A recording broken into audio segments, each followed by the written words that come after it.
রাজ্যের শাসক দলকে বলছে যে কাটমানিটা কমিয়ে দিন, কাটমানিটা একদম ডিস্ট্রয় করে দিন, এক্সটারমিনেট করে দিন, ধ্বংস করে দিন কাটমানিটা। তাহলে দেখবেন আমাদের পশ্চিমবঙ্গ সোনার বঙ্গ, সোনার বাংলা। আমাদের শুধু জয় বাংলা বাংলাদেশি স্লোগানদের মতো দিলে হবে না। আমাদের জয় বাংলা আমরা জানি চোখে ইনফেকশন হয়, তাই ইনফেকশন হয়ে যাচ্ছে এখন। শুধু বাজেট পেশ নয়, এই রাজ্যে তা বাস্তবায়ন হলে তবেই খুশি হবেন চাষি থেকে সাধারণ মানুষ। আজ নতুন মোদী সরকারের পক্ষ থেকে পূর্ণাঙ্গ বাজেট পেশ করেছেন দেশের অর্থমন্ত্রী নির্মলা সীতারামন। 2024-25 সালে বাজেট পেশ করার পরই সামনে এসেছে একাধিক পরিকল্পনা। কৃষিতে বিশেষ নজর কেন্দ্রের, আরও কিষাণ ক্রেডিট কার্ড দেওয়ার ঘোষণা করেছেন অর্থমন্ত্রী। তবে কি জানাচ্ছেন সাধারণ মানুষ থেকে চাষিরা, কতটা খুশি তারা? কৃষিতে নজর দিয়েছে কেন্দ্র, তবে কৃষকরা জানাচ্ছেন এই বাজেটে তারা খুশি নন, কারণ কেন্দ্রীয় বাজেট এই রাজ্যে বাস্তবায়ন হয় না। এর আগেও তাদের নিয়ে অনেক কথা বলেছেন কেন্দ্রীয় সরকার, তবে তার বাস্তবায়ন হয়নি এখনও। তবে কিষাণ ক্রেডিট কার্ড সম্বন্ধে বলতে গিয়ে চাষিদের বক্তব্য, ওই কার্ড করে কোনো লাভ নেই, ওই কার্ড করে এখনও অনেকেই সুযোগ সুবিধা পাননি। অপরদিকে সোনার দোকানের আধিকারিকদের মতে, সোনার মানুষের একটা স্বপ্ন, যেটা কিনতে সবাই চায়। সোনার দাম কমার যে কথা আজকের বাজেটে উঠে এসেছে, তাতে করে এবার মধ্যবিত্তর হাতের নাগালেই আসছে সোনার উপর। যদিও এই বাজেট নিয়ে শুরু হয়েছে রাজনৈতিক তরজা। রাজ্যের শাসক দল তৃণমূল কংগ্রেসের পক্ষ থেকে জানানো হয়েছে, মোদী সরকার গদি বাঁচাতে আজকের বাজেট পেশ করেছেন। বাংলার মানুষ আজও বঞ্চিত হয়ে গেল বাজেটে। এই বাজেট মানুষের বাজেট নয়। অপরদিকে বিজেপি বলছে এটা মানুষের পাশে থাকার বাজেট। কেন্দ্রীয় সরকার এবার মানুষের উন্নয়নের জন্য বাজেট পেশ করেছে, তবে রাজ্য সরকার কাটমানি খাওয়া বন্ধ করলে এই বাজেট তাদেরও ভালো লাগবে।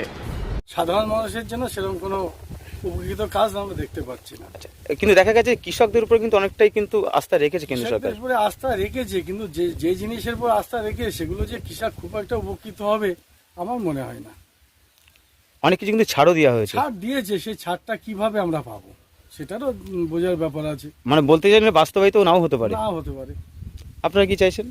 আমরা যদি সরাসরি কেন্দ্র সরকার যে বাজেট পেশ করছে, কৃষকদের যে ছাড়টা বলছে, সে ছাড়টা যদি সরাসরি কৃষকের হাতে পৌঁছাতো, সেরকম কিছু যদি মানে সংস্থা যদি কাজ করতো, তাহলে হয়তো কৃষক উপকৃত হতো। কিন্তু বাজেটে পেশ করছে, মুখে বলছে, বাস্তবে করে দেখা। আর নিত্য প্রয়োজনীয় জিনিসের উপরে কিন্তু যেগুলো দাম বলছে কমিয়েছে, সেগুলো কৃষকের কোনো প্রয়োজনে আসে না।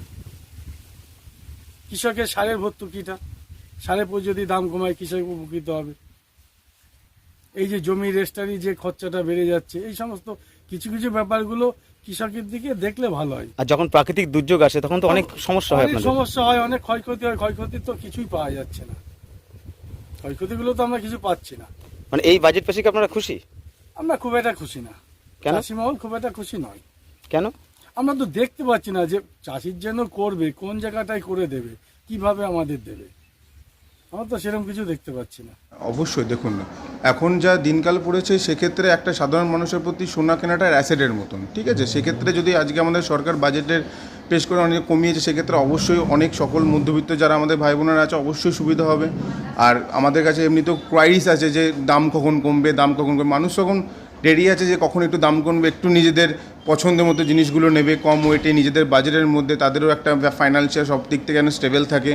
তো এই দিক থেকে অবশ্যই সাধারণ মানুষের অবশ্যই সুবিধা হবে। আমরাও এক্ষেত্রে এই কমাতে আমরা আরও এক্সিবিশন করব, যাতে সাধারণ মানুষকে পৌঁছাতে পারি যে এখন সোনার দাম, রূপোর দাম আগের বছরের থেকে অনেক কমেছে, যাতে মানুষেরা কিনতে পারে। তো এর জন্য অবশ্যই সকলের সুবিধা হবে। অবশ্যই আমরা এর পরিপ্রেক্ষিতে আমরা অবশ্যই একটা ভালো কিছু এক্সিবিশন করব আমাদের তরফ থেকে।